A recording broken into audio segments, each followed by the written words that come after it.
तो hello students, कैसे हैं आप सभी लोग। आई होप आप सभी बहुत ही बढ़िया होंगे। और आज के इस वीडियो में हम एक और महत्वपूर्ण टॉपिक के साथ आपके सामने हाजिर हुए हैं, जो कि बहुत ही आसान सा टॉपिक है। दैट्स नेम इज अभिक्रिया का अर्ध आयु काल आखिर क्या होता है, जिसे टी हाफ से भी आपने कहीं ना कहीं देखा जरूर होगा। इसको आज हमें समझना है। क्यों समझना है क्या सर? बहुत ही इंपॉर्टेंट है। जी हाँ, इस पर सवाल भी पूछा जा चुका है और मेनली ये पूछा जा चुका है कि प्रथम कोटि के लिए टी हाफ का व्यंजक निकालिए। ये आप इसको डेरिवेशन की तरफ मत समझिएगा, समझ लीजिएगा कि सबसे पहला सवाल आपके सामने आ चुका है कि प्रश्न एक तरीके से कि आप प्रथम कोटि की अभिक्रिया के लिए अर्ध आयु काल निकाल के दिखा दूं। तो ये चैलेंज आप देखते हैं एक्सेप्ट करते कि नहीं इस वीडियो में। चलिए हम अर्ध आयु काल को समझ लेंगे, फिर ये व्यंजक निकाल लेंगे हम सभी चुटकियों में। ठीक है, let's get start this video. अभिक्रिया का अर्ध आयु काल आखिर है क्या? सबसे पहले तो आपने पढ़ा होगा नाम अर्ध आयु काल। आपको समझ में आया होगा कि क्या ये किसी व्यक्ति का एज है क्या? आयु मतलब कि एज यही होता है क्या? अभिक्रिया का भी एज होता है? देखिए एज वगैरह नहीं है, अभिक्रिया संपन्न होती है भाई, शुरू हुई फिर संपन्न हो गई। लेकिन बीच में दोस्तों एक ऐसा समय होगा जिस समय पे अभिक्रिया आधी पूरी हुई होगा ना। पहले देखो कुछ अभिक्रिया स्टार्ट हुई, आधी पूरी हुई, फिर पूरा खत्म हो गया, ऐसा ही हुआ होगा। तो जब अभिक्रिया आधी आपकी पूरी हुई ना, आधी जब पूरी हुई अभिक्रिया आपकी, उसमें जो आपका समय लगा, अभिक्रिया आधी पूरी होने में जो समय लगा ना, वही समय आपका क्या है? अभिक्रिया का अर्ध आयु काल होता है।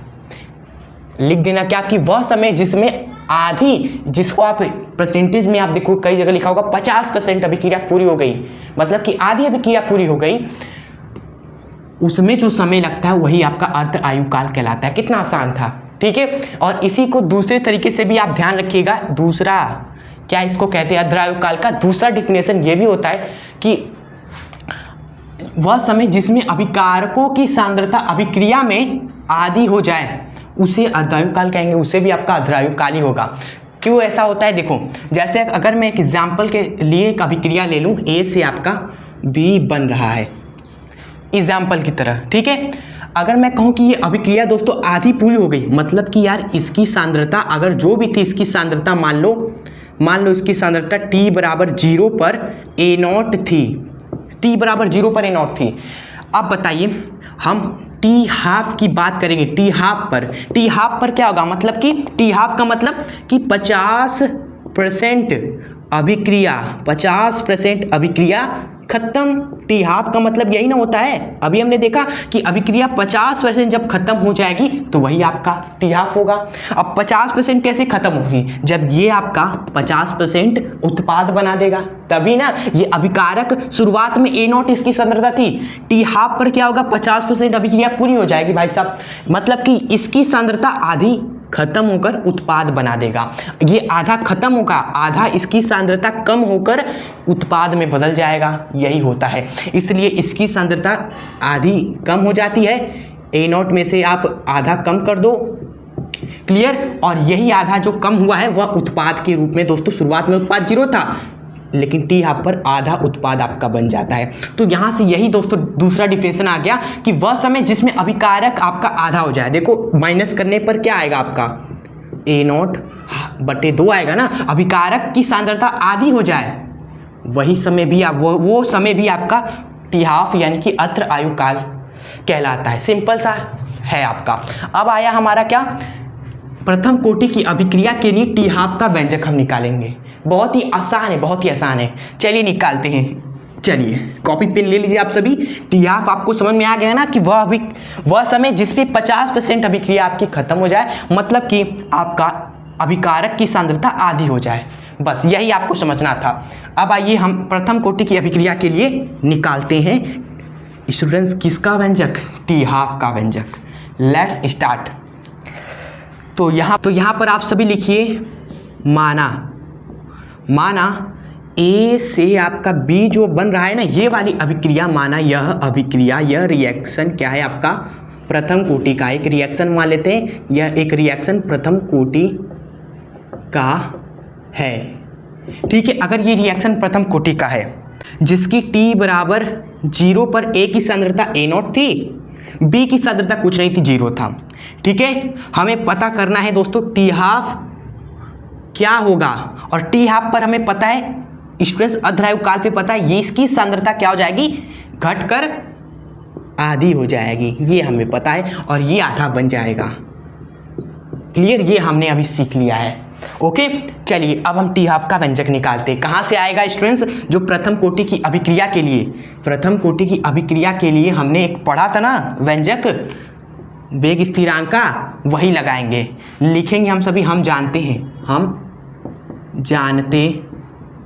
हम क्या जानते हैं कि हमारा जो के होता है, के वह बराबर होता है 2.303 अपॉन में समय लॉग बेस 10 A0 बटे में A टी समय पर क्या होगा। ठीक है, ये हमने पढ़ा था प्रथम कोटि की अभिक्रिया में वेग स्थिरांक का व्यंजक ये होता है, और इसी व्यंजक से हमें समय मिलेगा। वो समय कौन सा समय, टी हाफ वाला समय। ठीक है, तो टी बराबर टी हाफ पर, टी बराबर टी हाफ पर क्या होगा ये देखते हैं। के का तो के ही रहेगा, 2.303 बट्टे में समय आपका टी हाफ हो गया, तो यहाँ पर समय टी हाफ रखेंगे आप सभी, कोई दिक्कत नहीं। आगे देखिए, आगे में लॉग बेस 10, ये क्या होता है, ये आपका होता है स्टूडेंट्स, जो ऊपर होता है ये होता है प्रारंभिक सांद्रता। प्रारंभिक सांद्रता शुरुआत जब अभिक्रिया की शुरुआत हुई थी 0 समय पर, तब सांद्रता क्या थी, अभिकारक की यही होता है। तो शुरुआत में हमारा A0 था, तो A0 लिख देंगे, लॉग में A0 लिख देंगे। चलिए, एंड नीचे क्या होता है, टी समय पर नीचे क्या होता है, नीचे होता है आपका टी समय पर जो सांद्रता होती है वो आपकी होती है। तो टी समय मतलब कि टी बराबर टी हाफ पर सांद्रता क्या है, A0/2 है ना, तो ये आपका यहाँ पर रखा आएगा A0/2। बस आगे सॉल्व करेंगे, आपको आंसर आ जाएगा, आपका व्यंजक आ जाएगा। सबसे पहला सवाल आई होप आप उड़ा रहे होगे हमारे साथ, 2.303 बटे में ऐसा करते हैं, टी हाफ का मान हमें चाहिए ना, तो टी हाफ को इधर कर देते हैं और के को नीचे ला देते हैं, यहीं पर ही समाप्त करते हैं पूरा का पूरा व्यंजक सब कुछ। ठीक है, के को नीचे कर दिया, टी हाफ को इधर कर दिया, सिंपल। एंड लॉग में जो आपका A0 है, नीचे भी A0 है, तो ये तो आपका कट गया, और जो इसके बटे में भी 2 है ना, वो तो ऊपर आ जाएगा भाई, बट्टे में जो होता है वह ऊपर आ जाता है, तो ये आपका 2 छलांग मार के ऊपर आ गया, और A0 गया, टाटा बाय बाय।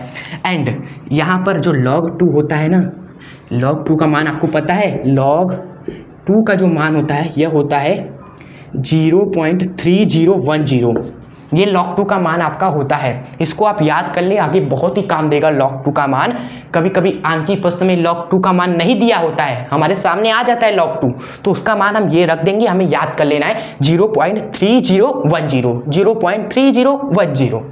याद हो गया, तो यहाँ से आपका टी हाफ का व्यंजक क्या आ गया आपके सामने 2.303, log 2 का मान रखेंगे 0.3010, ओके, एंड बटे में के, एंड इसी को मल्टीप्लाई करेंगे, आप सभी गुणा करेंगे, तो आपका बनेगा 0.693 अपॉन में के टी हाफ का व्यंजक। ठीक है, अच्छे से लिखते हैं, ये टी हाफ का व्यंजक आपके सामने आ चुका है, दैट इज द, जी हाँ, यहाँ पर आपका आ चुका है, खत्म। तो टी हाफ का व्यंजक एक बार आपको याद कर लेना है, ये बहुत ही इंपॉर्टेंट है, इसका व्यंजक याद आप कर लीजिए। यहाँ पर हम लिख दे रहे हैं, टी हाफ बराबर क्या होता है, 0.693 अपॉन में के आपको पता है ना, के होता है आपका वेग स्थिरांक, ओके, और ये किसके लिए है, प्रथम कोटि की अभिक्रिया के लिए व्यंजक है, ये प्रथम कोटि की अभिक्रिया के लिए ये व्यंजक हमने निकाला है।